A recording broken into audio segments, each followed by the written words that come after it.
বলা মাফিক কিছুই হয় না এই অভিশপ্ত পৃথিবীতে। যতই তোমার বয়স বাড়তে থাকবে, তুমি অনুভব করতে থাকবে বাস্তবতায় শুধুমাত্র অস্তিত্ব আছে দুঃখ, কষ্ট আর যন্ত্রণার।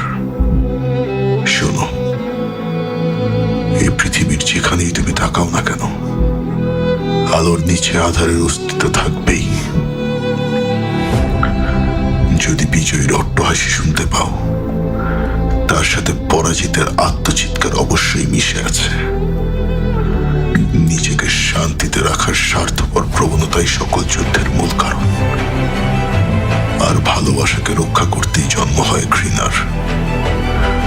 আমাদের অনুভূতিগুলোর একের সাথে অপরের আছে অবিচ্ছেদ্য সম্পর্ক, যা আমরা চাইলেও ছিন্ন করতে পারবো না।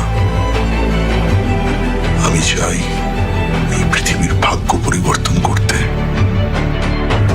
একটি পৃথিবী শুধুমাত্র বিজয়ীদের, একটি পৃথিবী শুধু শান্তির, একটি পৃথিবী শুধুই ভালোবাসার।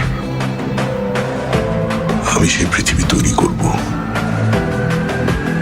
আমি হলাম উচিহাদের প্রেতাত্মা।